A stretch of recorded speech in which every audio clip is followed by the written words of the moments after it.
नमस्कार, NMF news पर आप सभी का बहुत स्वागत। मैं हूं आपके साथ अभिषेक पुंडीर।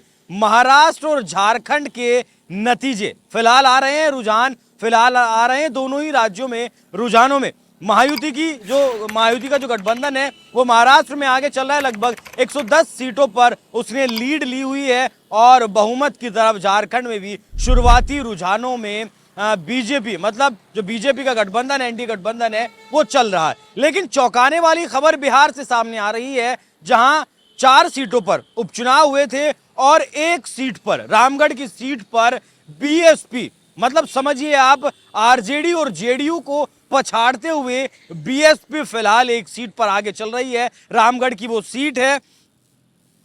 सतीश यादव बीएसपी से फिलहाल आगे चल रहे हैं और बीजेपी प्रत्याशी अशोक सिंह दूसरे नंबर पर चल रहे हैं। आरजेडी के अजीत सिंह तीसरे नंबर पर हैं। वहीं इमामगंज से अगर बात करें तो राजद ने फिलहाल बढ़त बनाई हुई है। तरारी सीट पर राजू यादव आगे चल रहे हैं, वो 200 वोटों से फिलहाल आगे चल रहे हैं। तो जिस तरीके की राजनीति मायावती कर रही हैं, उत्तर प्रदेश की बात करें, बिहार की बात करें या फिर हरियाणा में जिस तरीके से उन्होंने विधानसभा चुनाव के दौरान गठबंधन किया और बहुत ज्यादा सफलता उन्हें नहीं मिली, कारण रहा कि जिस तरीके से एक बिल्कुल इनएक्टिव स्टेज में बहन कुमारी मायावती पहुंच चुकी हैं। आकाश आनंद उनके भतीजे कमान जरूर संभाल रहे हैं, लेकिन उस तरीके से फ्री हैंड्स उन्हें नहीं दिए गए हैं जिस तरीके से फ्री हैंड्स शायद दिए जाने चाहिए। क्योंकि अगर लोकसभा चुनाव 2024 की मैं बात करूं तो आकाश आनंद को फ्री हैंड्स दिए गए थे और आकाश आनंद ने चुनाव प्रचार भी बहुत धड़ल्ले से किया था,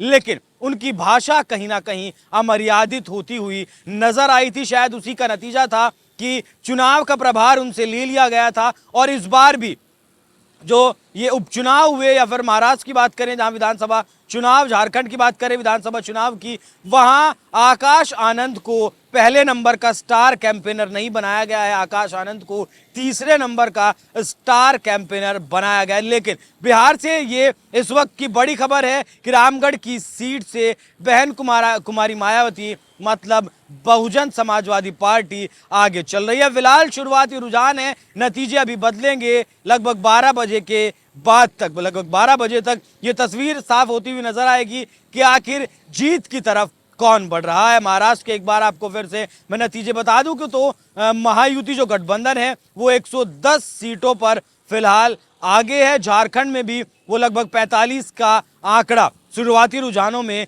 पार कर चुका है। एग्जिट पोल्स अब इस चुनाव में लगता है कि सही होते हुए नजर आ रहे हैं, क्योंकि झारखंड की अगर मैं बात करूं तो बीजेपी की इंटरनल रिपोर्ट ऐसी है कि अगर बहुत ज्यादा खराब प्रदर्शन हमारा हुआ तो 38 सीटें हम जीत सकते हैं और बहुत बेहतर प्रदर्शन अगर रहा तो 45 सीटें।